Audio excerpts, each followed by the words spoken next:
Hey guys, welcome back to the Truth Pages. Now, I wasn't going to do a video on this at first, but after going on YouTube and watching a few other truther channels talk about this, I felt like it was important for me to give my take on the situation. And of course, I'm talking about Christian Bale at the 2019 Golden Globe Awards, which was last night, and him giving a speech and saying, "Hail Satan." It's very interesting that he chose to say that, but as I'm going to show you in this video, this is just conditioning for the Antichrist beast system. And the Antichrist beast system is going to be implemented and created so that Lucifer, or the devil, in his physical form, which will be the Antichrist, he will be prepping people to worship him because this is what he wants. And I'm going to show you the video itself of him saying "Hail Satan," but I'd also like to show you several other videos of celebrities saying the same thing, because we are being primed and conditioned for the Antichrist kingdom. So let's take a look at it and let's do some digging. Thank you to Satan for giving me inspiration on how to play this role. Now, of course, after Christian Bale said "Hail Satan," the Satanic Temple took to their Twitter and they praised Christian Bale for saying "Hail Satan." Let's take a look at some of what they posted on Twitter. In this post it says, "Christianity is a death cult that institutionally protects pedophiles. Satanism forbids harming children and only supports sex between consenting adults. In case you want to see a textbook example of deflection, look no further than this tweet." Okay, that's a lie right there. Okay, these people do stuff to children. They do harm children. In satanic ritual abuse, children are sacrificed. Children are molested. Children are murdered. So that's a lie. The next tweet they said, it says, "To us, Satan is a symbol of pride, liberty, and individualism, and it serves as an external metaphorical projection of our highest personal potential. As Mr. Bale's own talent and skill won him the award, this is fitting. Hail Christian, hail Satan." You see, this is how the devil deceives people, by making them believe that Satanism is one thing when it's truly not. And then here on this tweet, it says, if you look over here, it says that the Church of Satan was founded by Anton LaVey in 1966. And if you look over there, you can see the devil horns being thrown up. Now, people love to say, "Oh, it's not the devil horns. It means rock star, or it means this, or it means that." It's the damn devil horns. It is the devil horns. No matter how you want to look at it, it is the devil horns. Period.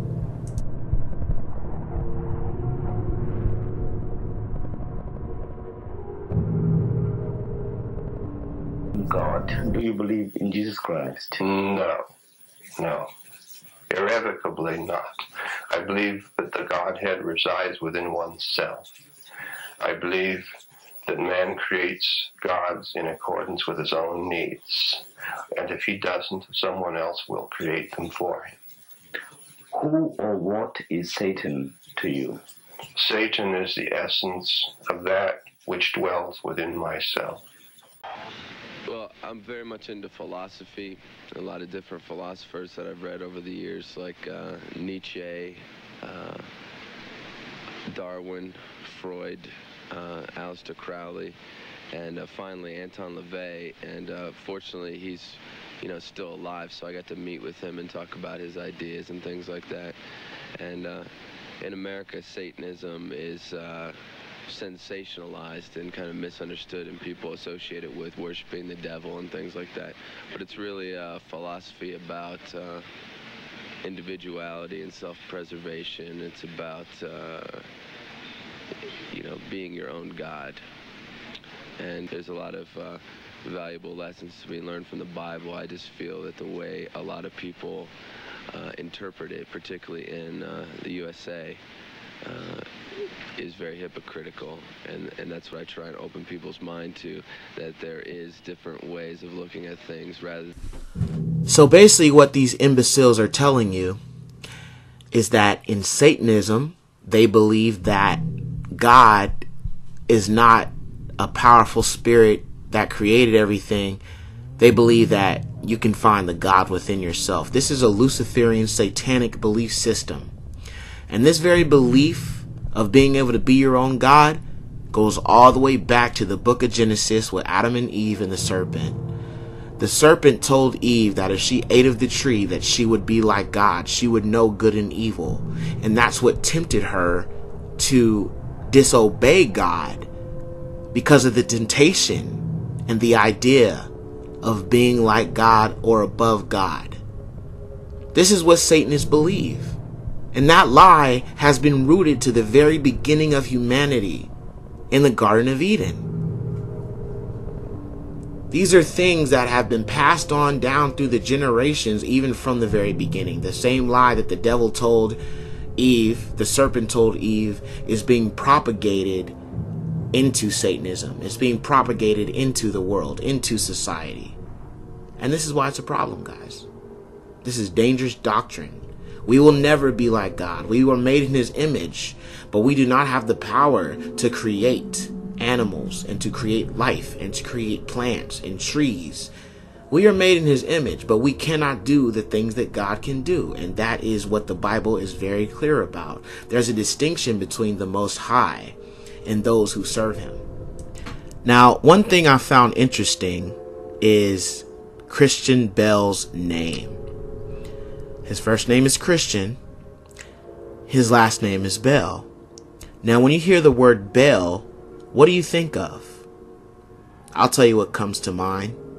The false god Bel that people worshipped in the biblical days. Now, his last name is spelled Bel, B-A-L-E, but the Bel that I'm talking about was spelled B-A-A-L. And Bel was a false god that people worshipped in the biblical days, made sacrifices to this deity, they prayed to this deity, they worshipped this deity. So I just found it interesting that his last name makes me think about a false god from the biblical days.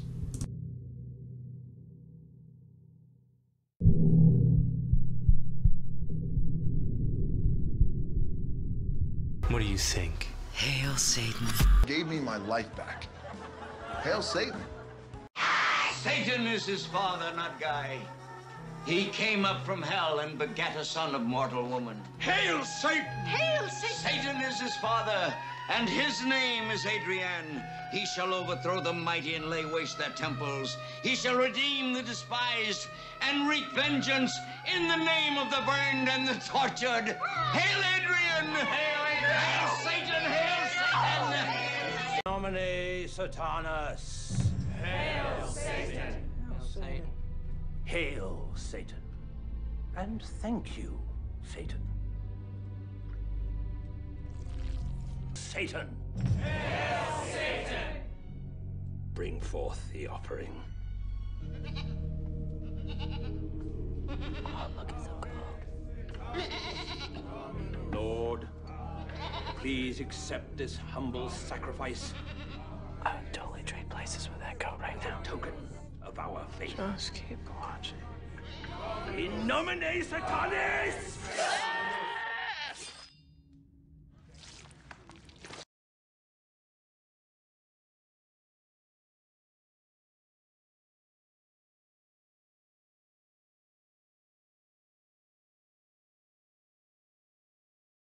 Pray to the devil with me. Who's in with me? Come on, hey. Let me see those horns. Let me see those horns. Metal, metal, metal. And to the person next to you. Come on, lady. Dear Dark Lord Satan, hope everything's good with you. I'm doing fine myself. Just want to say hi and ask you to grant tonight's nominees continued success in the music industry. How's that? Metal. Very metal. Thank you.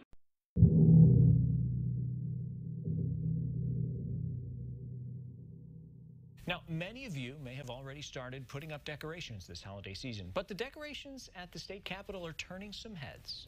That's right. Religious groups set up a menorah and a nativity scene, and now a new addition. WCIA3's Mark Maxwell is live at the Capitol for us tonight. Mark, you got a look at the new statue from the Satanic Temple there today. Yeah, Jessica, that's right. Good evening. It's beginning to look a lot like Christmas and like Hanukkah here at the state capitol, and now like, well, winter solstice, I suppose. We have some video of the new decorations that are here at the Capitol. It was last week during the hustle and bustle of veto session when all of these holiday decorations started going up, mostly behind the scenes. Folks were busy walking through, and some didn't stop to take notice. Well, it was earlier this week when we saw a new addition. There's the manger scene with baby Jesus, and there's the candlesticks and the menorah for Hanukkah. Both of those put up by religious groups. Well, those groups not too thrilled with this latest installment, a statue from the Satanic Temple of Chicago. Now, Secretary of State Jesse White's office runs the State House here and all the different facilities. A spokesman for White told me that their message, emblazoned on the front of the statue, that knowledge is the greatest gift, he said, quote, "I don't know how anyone can find that offensive." But two college students who study controversial or offensive monuments and statues, they came here just to see it earlier, and I caught up with both of them. I personally am a Christian. I'm not an atheist, and I could understand how it would offend a lot of Christians, but this is it's an exercise of the First Amendment. I think it's a bit shocking, especially with the board up front. I would say it's a bit provocative, but I think if you're going to have, you know, freedom of speech, this is going to happen. We showed you the front side. On the back, there's a board. That's what he referred to there. He says the board says that religion is but myth and superstition and hardens hearts and enslaves minds. Both students did think that the sign was intended as an insult or in protest to Christianity. I talked with several state employees who work in and walk through these halls at the State House every day, and several of them, they didn't want to go on camera, but they said they found it offensive to them personally and felt that it was also sort of an insult, that if Satan were to have a birthday, well, then schedule your decoration. Then don't try to upstage this Christmas or Hanukkah. But that was their feeling, and, well, there's a lot of mixed reactions at the State House, but then again, there's a wide range of opinions anytime you mix politics with religion. Live at the State House, Mark Maxwell, reporting for WCIA3, your local news leader. Jessica. Mark, thank you so much. The sign from the state says it is required to allow temporary public displays in the Capitol because state officials cannot legally censor the content of speech or displays. The fact of the matter is that the Satanic Temple is actually nothing more than a group of pranksters who go around and take advantage of gullible people around the country trying to raise funds and promote the profane. And that's what they've done. The person that leads the group uses a fake name, and he has a history of this. Now, under the First Amendment, everyone has a right to free speech, and we respect that. Even people that disagree, I'm open for that. But also, we have the freedom of speech, I personally as an individual, and also the people of Arkansas, to say that we disagree with your profane statements and your false claims against the people of Arkansas and the attack and really a war on the Ten Commandments. Senator Rapert will tell you that our monument is an attack upon Christianity. But then Senator Rapert also once described the Gay Pride Parade as one of the most offensive displays against Christians in an attempt to intimidate people who believe in the Word of God. These are not the words of a man with the maturity of mind to act with the sense of detached jurisprudence befitting of a public office holder.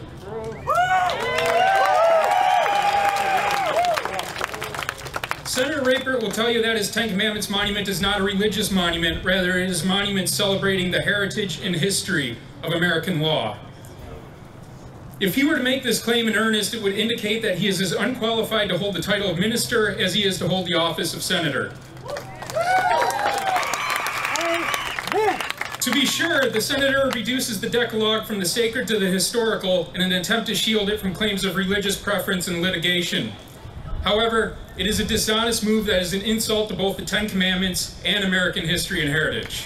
Well, the Supreme Court's been very clear. The standing precedent, the 2005 Texas case, Van Orden versus Perry, was an attack on the Texas Ten Commandments monument, which is very similar to the situation we have here. We have several monuments here at the Arkansas State Capitol, including the Little Rock Nine. If you go down there, you're going to see Christian verses at the Little Rock Nine. You're going to see the Liberty Bell, which has Leviticus on that. You're going to look at the state seal in Arkansas, which has the Angel of Mercy on that. And so what these people are doing are attacking some of the Judeo-Christian history and heritage of the country. But on the law, The Van Orden versus Perry case said that yes, the state of Texas has a right to put up the Ten Commandments monument, and they even laid out in the case itself, the Chief Justice made reference to the Ten Commandments that's on the lower left and lower right of the doors entering the Supreme Court chamber in Washington, D.C. I was there just a few days ago. I went in, I looked at those Ten Commandments, I took a picture of them, and then just above the head of the Chief Justice is Moses himself. So the bottom line is the U.S. Supreme Court displays the Ten Commandments. The state of Texas displays the Ten Commandments. I've personally been to the Ten Commandments Monument in Colorado and in Arizona, and I'm told Missouri has the very same. If the Ten Commandments display is good enough for all of those other state capitals and the United States Supreme Court, sir, it's good enough for the people of Arkansas, and we will defend the law. Senator Rapert will tell you that the placement of his monument on the Capitol grounds is, in part, justified by images of the Ten Commandments on display within the Supreme Court of the United States. What the senator fails to mention is that the Decalogue is nowhere listed inside the Supreme Court, and representations of a stone tablet whereupon are inscribed the Roman numerals 1 through 10, often mistaken as representative of the Ten Commandments, were in fact described by the artist as representative of the Articles of the Bill of Rights. Where Moses is represented within the court, he is depicted alongside many great lawgivers of history, including Hammurabi, Napoleon, Confucius, and Muhammad, to name but a few. Nor is Moses central among them. It is in the spirit of pluralism and government viewpoint neutrality that above the steps of the Supreme Court, the words equal justice under law are boldly displayed. In fact, the Supreme Court has consistently upheld that where religious public expressions are allowed for some, it must be allowed for all.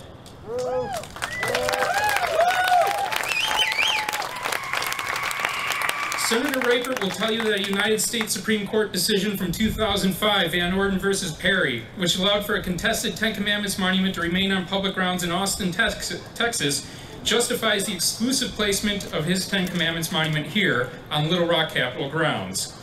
What the senator fails to mention is that on the same day as that decision was handed down, the Supreme Court ruled against two standalone Ten Commandments monuments, only preserving the one in Austin on the grounds that it was a 40-year-old landmark and, importantly, that it was displayed alongside a number of other monuments with no evidence of viewpoint discrimination.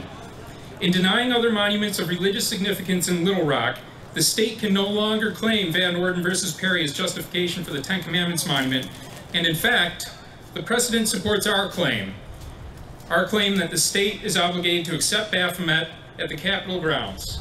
Is there any point of compromise either with the plaintiffs in the ACLU case or with the Satanic Temple? Is there any point of compromise that you could envision on this issue? Here's a very simple point for people to remember. The United States Supreme Court ruled in 2009 in the case of Pleasant Grove City versus Sumum, that's spelled S-U-M-M-U-M. It was a group much like the Satanic Temple that said they were going to force a city who had a Ten Commandments monument to put up a monument that they chose. The Supreme Court said that you cannot force a city, a state, a government entity to put up a monument. You can't force them to do that. So the fact of the matter is, in Arkansas, Act 1231 was duly passed by an overwhelming majority of Arkansas legislators. It was signed into law by Governor Asa Hutchinson. We even had open and public hearings for the Secretary of State and the Capitol Grounds Commission, and even allowed these outside extremists to come in, make a presentation on their profane symbol that they want to put up, and offered to them they can make application. They did so. That at that time, it included that they find a sponsor for a bill to sponsor their monument. That's the way the process was at the time. And they were unable to do that. They sent letters to legislators asking them to help them. We don't have to help them do something that is offensive to the people of the state of Arkansas. And therefore, what they're doing now is, since they didn't get their way, they're making false claims. They're coming into our state to upset people, and it's simply to create a chaos. To be clear, when the public grounds are open to private donations from one religious viewpoint, the public grounds are open to private donations from any religious viewpoint. This is what religious liberty means. You may be uncomfortable with Satanists on the Capitol grounds, but it was Senator Rapert who, by his efforts to open the Capitol to religious monuments, tacitly invited us here.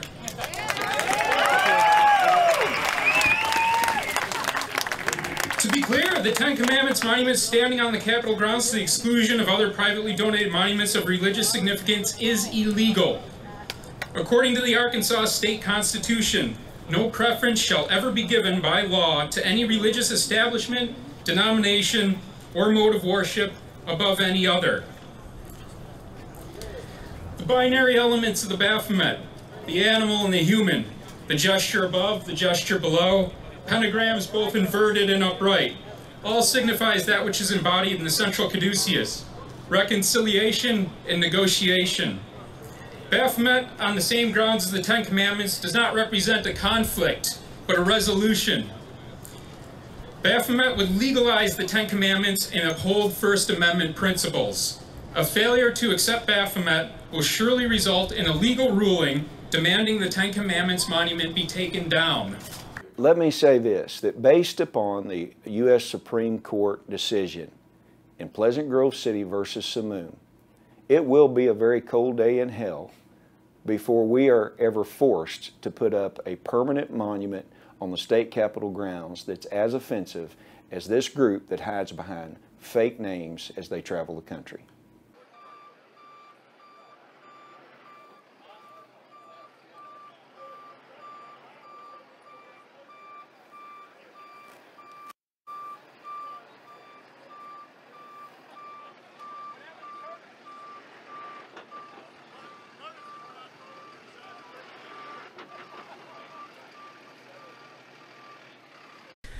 Well, there you have it, folks.